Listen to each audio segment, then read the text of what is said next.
E para encerrar o nosso ciclo de palestras dessa noite, nós gostaríamos de convidar ele que é advogado, licenciado, delegado de Polícia Federal de classe especial, atuou como coordenador da Força Tarefa de Combate a Crimes Previdenciários em Campinas, São Paulo. Integrou o grupo de delegados de Polícia Federal da Operação Lava Jato em Brasília, no Distrito Federal. Deputado estadual e presidente da Comissão de Segurança Pública da ALEPA. Me ajudem a receber o doutor Antônio Carlos Cunha Sá, o Tony Cunha, com o tema Combate à Corrupção e Reforma Política.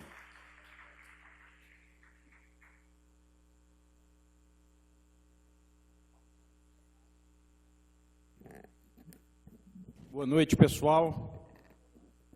Inicialmente, eu agradeço muito o convite, cumprimento os nobres conferencistas, vejo nomes de escola aqui, como o doutor Nestor, embora esteja esculhambando o inquérito policial aqui no final, mas é a democracia e, de fato, é preciso modernizar, é necessário que sejam feitos alguns ajustes estruturais, inclusive constitucionais, embora nós não sabemos como fazê-lo sem que haja uma nova Constituinte.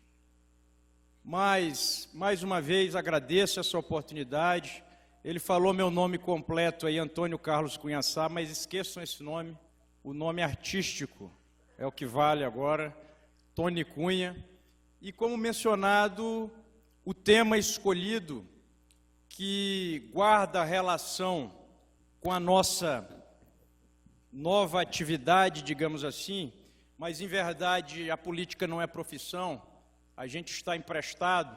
Se o povo decidir me devolver, me tirar do parlamento, talvez até agradeça, tenha satisfação do dever cumprido e vou voltar a exercer com muito prazer a profissão de delegado de Polícia Federal, porque essa, de fato, minha, conquistada por concurso público e muito me orgulha. Mas o tema proposto foi combate à corrupção e reforma política. O primeiro, doutor Edilon, advogado da nossa cidade de Marabá, da região. Combate à corrupção e reforma política. E nós do direito não, doutor Nestor, mas muitos dos populares, quando a gente se esguela, digamos assim, pelas ruas, em conversas políticas, falando de reforma política, às vezes o cidadão pergunta, tem que reformar mesmo, tem que trocar todo mundo. Aí eu, meu Deus, como eu vou conseguir explicar que reforma política não é simplesmente trocar pessoas, porque nós não somos santos, nós somos seres humanos, inseridos em um sistema. Eu não estou aqui dizendo que você pode ser venal ou deva ser corrupto, um delinquente do colarinho branco por conta do sistema. Mas ele certamente impulsiona muito dessa realidade política deprimente, difícil, que nós temos no nosso país. E aí a gente vai explicar com clareza que a reforma política, na verdade, são as regras do sistema eleitoral que precisam ser modificadas. Regras que favorecem a permanência de quem está no poder. Regras que praticamente podem fazer eu dizer, doutor Edilon, que não existe democracia plena no nosso país. E aí, paralelamente, caminha a corrupção. Eu tive a honra de, por um ano, poder investigar casos da Operação Lava Jato. E a Polícia Federal, felizmente, embora seja muito pequena, dependa de muito investimento para fazer um trabalho ainda melhor, em termos de quantidade, é referência mundial no combate à corrupção, a crimes cibernéticos, a pedofilia, a diversos crimes transnacionais, a lavagem de dinheiro. E o instrumento utilizado para formalizar é o inquérito policial. O inquérito nada mais é do que uma formalização das investigações. Óbvio que tem muita bobagem que precisa ser alterada para que tenha celeridade. Mas aí agora eu vou tocar num ponto específico, se vocês me permitam fazer uma digressão, antes da gente entrar nesse paralelo combate à corrupção e reforma política. Eu debati a PEC 37, aquela coisa feia que fizeram, né? Que se tivessem redigido de uma forma melhor, talvez ela tivesse passado. E debati com um amigo, com o Dr. Rogério Sanches Cunha, em Campinas, sobre a PEC 37. Nós tivemos a Rede Globo deformando o debate por uma série de questões, né? O William Bonner falando, olha, choveu muito hoje em São Paulo e algum manifestante apareceu também na esquina contra a PEC 37. Ou seja, ele enfiava a PEC 37 onde ele podia, né? Defenestrando a questão do poder investigatório. Quando, na verdade, o monopólio da investigação nunca foi da polícia judiciária. Por que nunca foi da polícia judiciária? Porque o delegado de polícia preside a investigação, é fiscalizado pelo Ministério Público, e está certo, que detém o controle externo, que emite pareceres de quando em vez, alguns até ridículos, diga-se de passagem, e ainda está submetido ao controle de legalidade do Poder Judiciário. Ou seja, 3 atores se fiscalizando, debatendo mutuamente, com a tolerância, digamos assim, da possibilidade do Ministério Público, que eu tenho muito respeito e muitos amigos nessas instituições, tanto em ministérios públicos estaduais, especialmente no Ministério Público Federal. Permitir a um detentor de poder investigar e ele próprio oferecer a denúncia é concentrar poder. Quando eu digo ele próprio investigar, diretamente e sozinho, sem a participação de uma instituição policial. É concentrar poder. E uma das essências do Estado democrático de direito é a limitação de poderes, porque tudo que concentra poder vira monstro. Isso está muito claro na história do nosso país. A Polícia Federal lá atrás, apesar do grande trabalho feito pelo delegado Protógenes, cometeu diversos erros. Abusou, né? Os espetáculos eram frequentes, diminuíram, se não quase acabaram, porque houve um amadurecimento. E esta mesma espetacularização, sem entrar nos detalhes do Intercept, que aquilo ali foi algo criminoso, mas mostrou algo que precisa ser debatido. E o Ministério Público, no brilhante trabalho que nós fizemos, em silêncio, junto com o Ministério Público, junto com a Justiça Federal. E o Ministério Público, principalmente, por essas questões criminosas levantadas, mas que nos trazem a pensar, pode ter começado a jogar por terra o maior trabalho de combate à corrupção, talvez, da história da humanidade. E aí, eu lhes pergunto, não aquela PEC mal redigida, mal feita, porque o propósito não era ter o monopólio da investigação, era impedir que o Ministério Público o fizesse sozinho. Se quiser fazer, podemos até entender como pertinente em alguns casos específicos, mas que altere o artigo 129 da Constituição da República e insira lá o poder de realizar diretamente investigações criminais, porque não tem lá, não tem, e não há como em direito público fazer senão apenas o que a lei permite. E aí, como tudo nesse país, se criam jabuticabas, né? Se é a favor da da prisão em segunda instância, eu sou, como cidadão, acho ótimo, mas não é jurídico. Não adianta. Não adianta forçar a barra. Poderia mudar a Constituição? Seria ótimo, mas é cláusula pétrea. O que nós precisávamos? Julgamentos céleres, rápidos. E se o Ministério Público quiser sozinho, por força própria, que só quer em um ou outro caso e com algumas limitações, investigar sozinho, que se coloque na Constituição da República entre as funções institucionais do Ministério Público. Então, o país tem feito muito, doutor Nestor, essas concessões em relação ao direito, tolerando muitas coisas para tentar atingir um fim justo, porque ninguém suporta mais a impunidade, ninguém suporta mais a morosidade. Mas a história, doutor Odilon, tem mostrado que não adianta fazer isso suprimindo o direito ou dando interpretações mirabolantes para a Constituição e para a legislação. Nós precisamos criar uma forma, e aí é o grande problema, de modificá-la em seu cerne, para comatá-la, para ajustá-la aos novos tempos.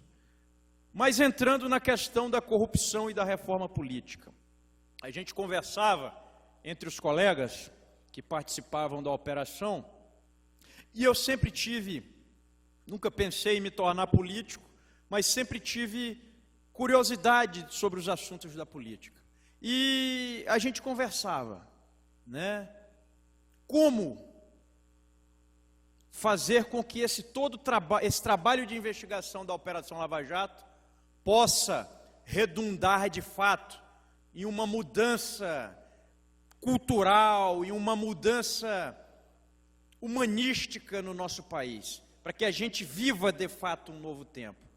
Quais mudanças superestruturais o país vai passar depois da Lava Jato?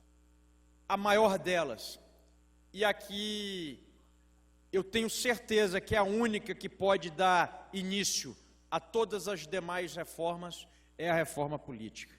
E o que eu temia, pelo menos agora neste momento da vida nacional, pode estar acontecendo. Nós estamos com a possibilidade de voltar a andar em círculos. Nós estamos vendo, talvez, a possibilidade de a Operação Lava Jato se tornar mais uma importante operação, o que por si já é extremamente importante, porque combateu a impunidade, colocou poderosos de trás das grades, mostrou que neste país rico também vai para a cadeia, como foi o dono da maior construtora da América Latina. Mas e o que vamos fazer com isso? Vamos fazer reformas, e a reforma política a principal delas, de essência, ou vamos deixar o sistema e as estruturas jurídicas como estão, para que novos casos, como já ocorreram, voltem a acontecer nesta magnitude? E as reações já estão aí. A lei boba de abuso de autoridade, tão boba que certamente, creio eu, em vários aspectos, seria declarada inconstitucional pelo Supremo Tribunal Federal, embora a lei de abuso de autoridade também precise ser melhorada para coibir certas condutas de agentes públicos, sejam eles quais forem.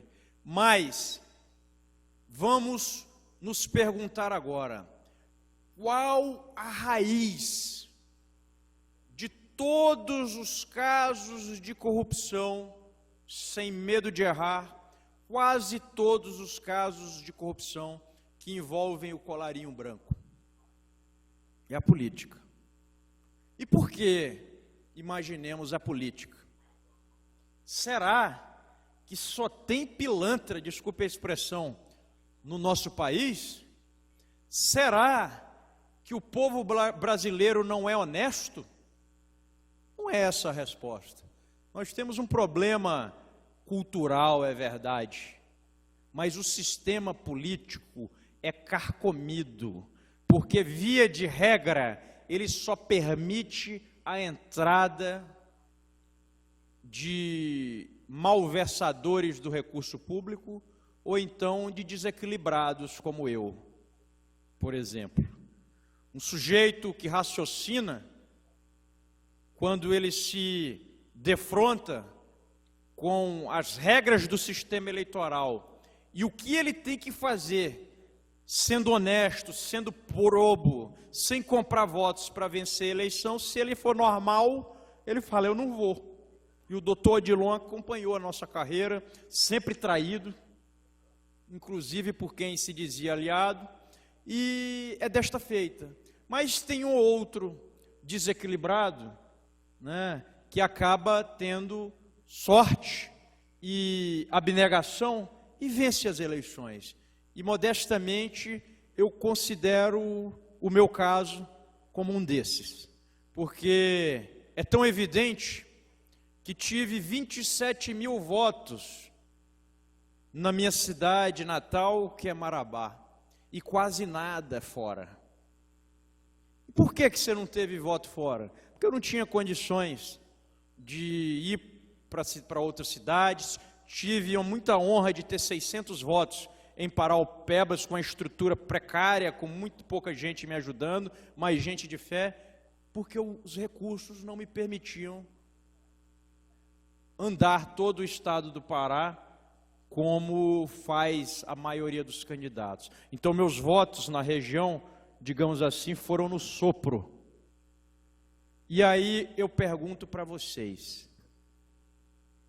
é sério, pode ser sério, um sistema eleitoral em que, por exemplo, o doutor Odilon, que nunca se candidatou a nada, decida ser prefeito de Parauapebas, a cidade de maior orçamento do interior do estado do Pará. Vou ser candidato a prefeito de Paraupebas. Aí o doutor Odilon chega, quanto tempo de TV eu vou ter? 3 segundos. Seu partido é nanico, não tem tempo de TV. E o João Ricão é o adversário do doutor Odilon, que está há 30 anos na vida pública, tem um grupo enorme, tem dinheiro, tem fundo partidário, que agora inventaram isso aí agora para roubar mais fácil, né? Esse cara, o João Ricão, tem 30 minutos. Isso é sério um negócio desse? Isso é sério um negócio desse? Como é que um cidadão detentor dos direitos da cidadania decide ser candidato a prefeito, o que é legítimo para qualquer cidadão? Como é que o sujeito pode concorrer em pé de igualdade, sendo um noviço na política, contra um sujeito que está há 30 anos e ele vai ter 10, 20, 30 vezes mais o seu tempo de televisão? Isso é sério? Há democracia nesse país? Combateu-se o financiamento privado de campanha, principalmente por pessoas jurídicas que não podem mais doar. Poxa, agora nós demos um avanço, porque, e é verdade, muitos dos recursos doados pelas empresas voltavam em corrupção, em direcionamento de licitação, em desvios de recursos públicos, para que se possa compensar as doações feitas para candidaturas escusas. Então, progredimos, né?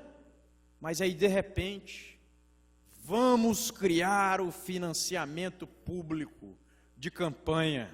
Aí agora vai. Agora eu não gasto R$1 meu, não tem jeito para botar nisso. Eu vou ser candidato e eu vou ter uma chance de fazer uns santinhos, pagar uma gasolina para me deslocar, botar 3 meninas para balançar uma bandeira com meu nome, e eu vou ter chance de ganhar, licitamente. Mas não.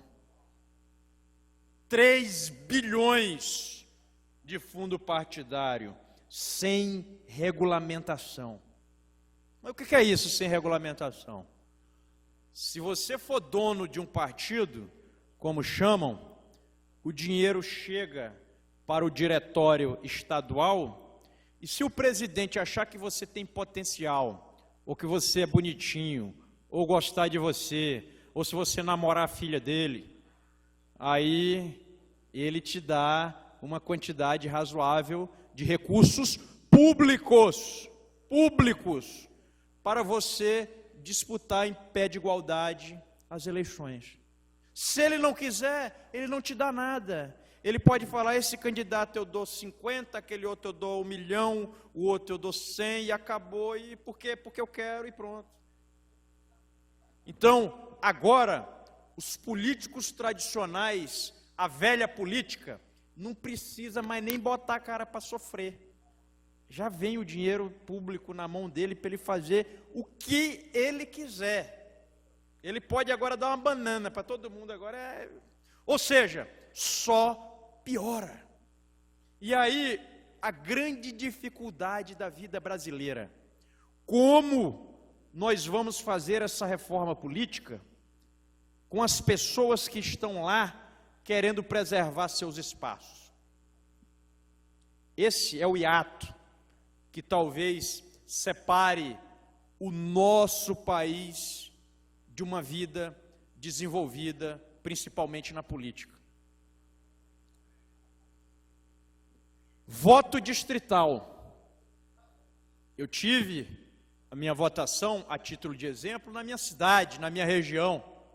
Não saí para mais de 200 quilômetros. Aí tem um sujeitinho, de repente o cara, vamos supor, de Marabá, para ninguém ficar com raiva. Aí o cara teve 3.000 votos no Marajó. Nunca foi lá, e se foi lá comer um churrasco. Que gênio é esse, hein? Que cara sedutor é esse aí? O voto tem que ser distrital, tem que ser regional. Você sabe onde o cara mora, você sabe quem é a mãe dele, quem é o pai dele, se ele fazia bobagem quando era adolescente, você sabe o que esperar, você sabe quais são as suas referências. Em outra medida, será que alguém que mora a 1.500 quilômetros de distância do eleitor que votou nele, vai dar atenção para as causas daquela comunidade? Isso encarece demasiadamente as campanhas e, mais uma vez, favorece quem tem dinheiro. São as regras do sistema eleitoral. Não há democracia plena no nosso país. Eu tenho absoluta convicção disso. E aí, senhores, veio essa luz, a Operação Lava Jato, retorno a ela de novo.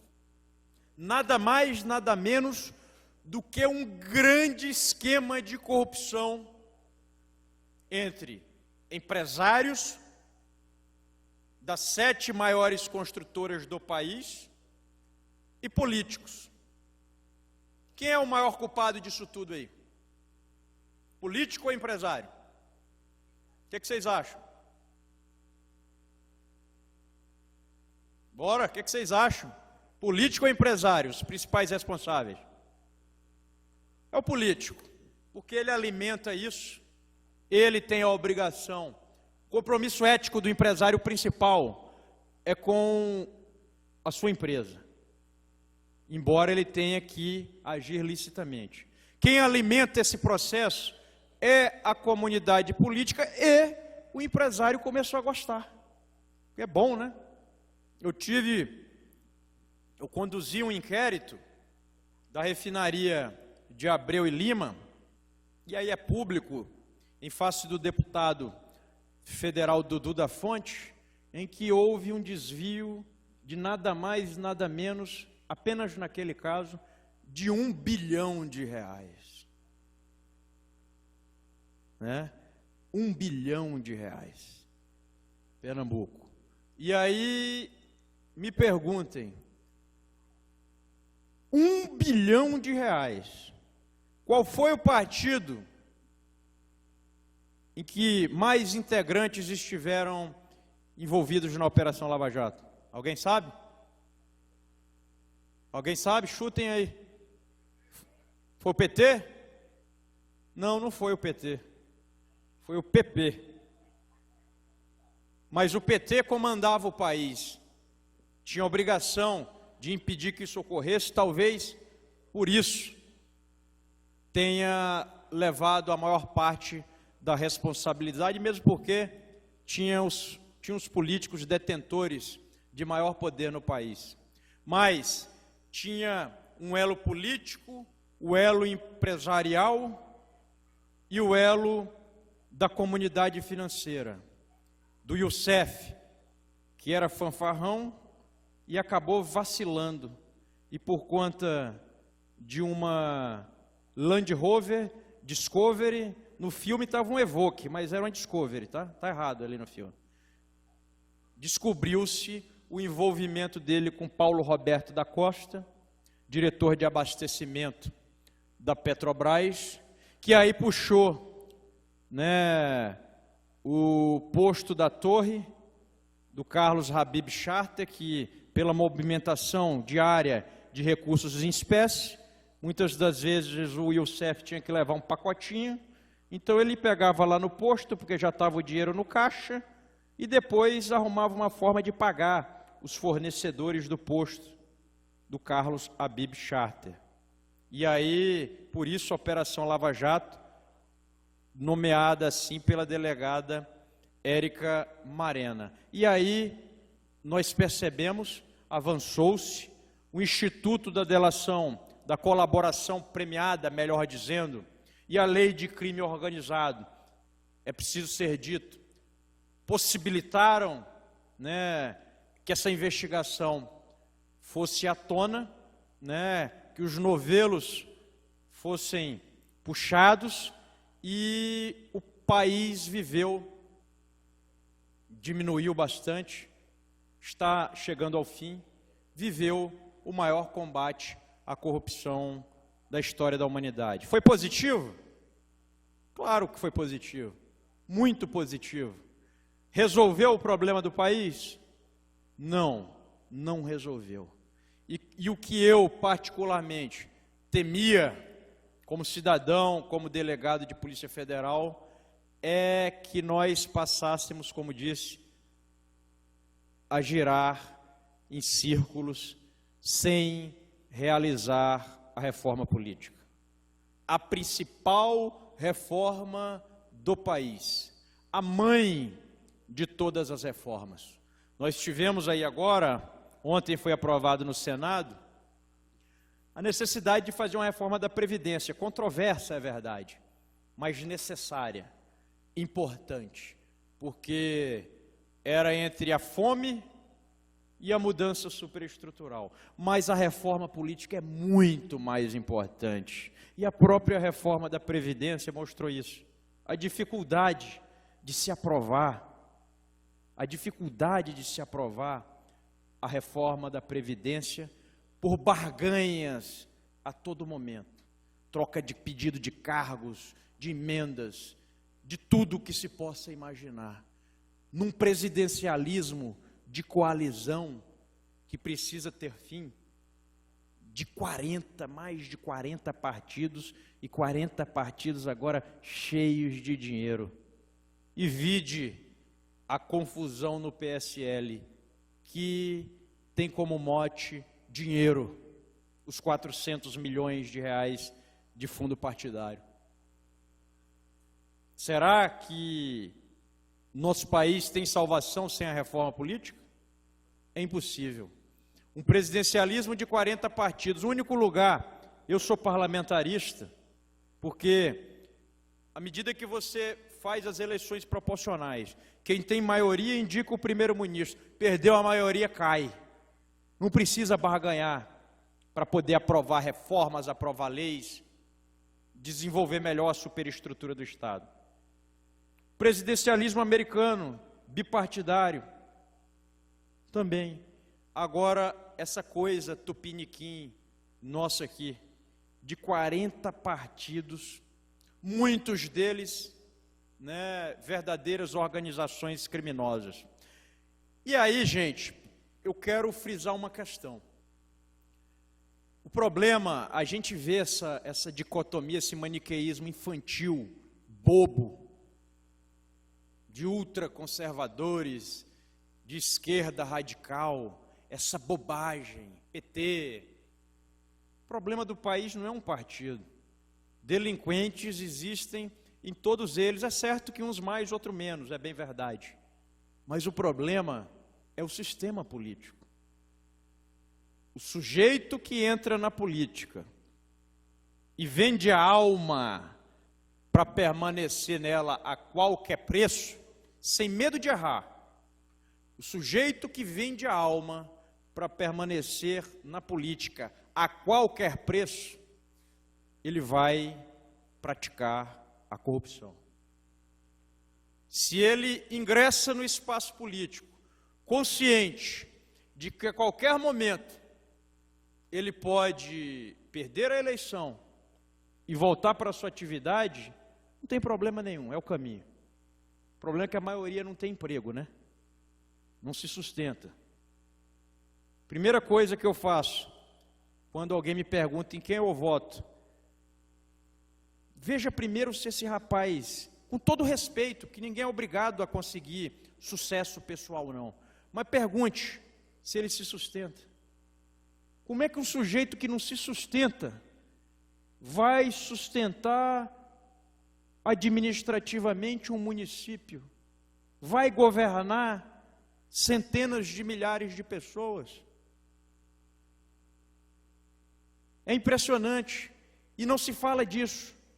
A reeleição, a maldita reeleição, que faz com que na metade de um mandato, um prefeito ou um governador, aquele que vende a alma para permanecer lá, comece a prejudicar a administração em favor da sua nova eleição. Então, a corrupção sistêmica no país é cultural em alguma medida, mas fundamentalmente ela é alimentada com muita força pela precariedade do sistema político, pela dificuldade de se ter regras claras, democráticas, que permitam ao cidadão de bem disputar em pé de igualdade uma eleição para realmente exercitar essa arte, que em verdade é a arte do bem-fazer coletivo, a política em prol da maioria das pessoas. E vocês, acadêmicos de direito, tem gente aí que não seja da academia de direito? Em maioria, direito. Nós temos a obrigação de orientar os nossos irmãos menos informados, buscar instruí-los, embora seja muito difícil, de que o único caminho é a mudança do sistema eleitoral. E aí, se for puxar para trás, há um único caminho, é o investimento maciço em educação de qualidade, porque somente a educação emancipa um povo. Historicamente, nenhum país do mundo se desenvolveu sem vencer o drama da dificuldade de educar seu povo. Esqueçam tudo, tudo. Não há nada que nós possamos fazer de eficiente, além de levar nossa vida de maneira correta, de maneira republicana. Não há nada mais que nós possamos fazer por esse país, inclusive eu, delegado de polícia, e agora posso fazer menos ainda. Pensava que eu ia poder fazer mais, viu, doutor Nestor? Piorou. Tem dia que dá desespero. Tem dia que dá desespero. Dá problema psicológico. Você já tem que começar a tomar uns remedinhos. 13 anos de polícia eu não tomava, mas agora eu já tomo não estou ficando doido não, viu, gente? É um remedinho ansiolítico aí para dormir melhor, porque não dorme. A única coisa que nós podemos fazer é exigir, é ir às ruas, é debater, é avaliar cada político, mas exigir que esse país definitivamente faça a reforma política. E aí, eu não sei como. Esse é o hiato. de quando em vez as pessoas falam, vamos dar um golpe, os militares têm que tomar o poder. São bobagens, isso é um absurdo, nem eles querem. Mas eu confesso que se eu tivesse certeza que eles iriam tomar o poder, ficar lá 1 ano e meio mais ou menos, ajeitar o negócio, de repente fazer uma nova constituinte, para mudar algumas questões de cláusula pétrea e devolver para a democracia, olha, eu fico até tentado. Mas não concordo com o autoritarismo, não acho que seja o caminho, mas é um desespero, é um hiato que está aí. Como esse país vai fazer a reforma política com essa gente que está, com todo respeito aos bons que existem, no Congresso Nacional? Como? Se quem está lá, doentiamente, faz tudo para ficar, e não quer que o novo entre, e não quer abrir as portas para a transformação, não querem aceitar que não dá mais para permanecer com as mesmas práticas, não querem aceitar que é preciso abrir espaço para uma nova era. Esse é o grande dilema, na minha opinião, da vida nacional do povo brasileiro. Mas já foi pior. Rico já vai para a cadeia, presidente da República, 2, embora um passou só um tempinho, né? Vai também para a cadeia, e agora é hora da gente tirar lições importantes disso tudo, respeitando o direito, respeitando a lei, porque, como já se deve ter dito, da mesma forma em que se dá o jeitinho para conseguir pegar o delinquente, pode-se dar o jeitinho também para prejudicar o inocente.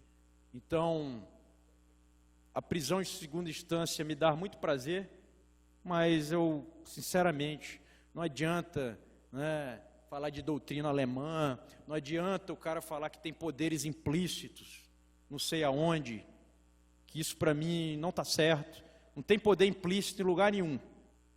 Não tem poder implícito em lugar nenhum no direito público. Ou está previsto em lei, ou não pode. Então, não há outro caminho que não o respeito ao direito, que não o respeito à Constituição, e a Constituição brasileira, na minha opinião, como cláusula pétrea, não permite a prisão pena, senão após o trânsito em julgado de sentença penal condenatória. E aí meus colegas não me escutam, não concordam comigo, né? Mas a gente faz uma análise jurídica e outra análise de sentimento, né? Por exemplo, você já teve vontade de matar alguém, doutor Odilon? Fala a verdade, já, né? Várias vezes. Não, já sim, você já me disse que já. Então, ele já teve essa vontade, mas ele não pode, porque se ele fizer isso, vai preso, perde a família. Está ruim dentro dos presídios paraenses, né? Está melhorando agora, finalmente.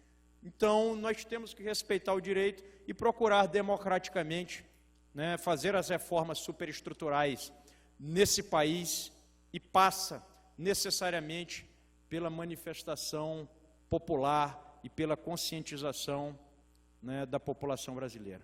Espero que a gente tenha conseguido fazer esse paralelo. Não vim aqui tratar de espécies de crime com vocês, porque isso vocês estudam na academia todos os dias, mas é hora da gente pensar a superestrutura desse país, para a gente poder realmente ter um país, né, que almeje a qualidade de vida do seu povo e que tenha a democracia plena no acesso aos cargos políticos de poder neste país. Muito obrigado e até a próxima oportunidade.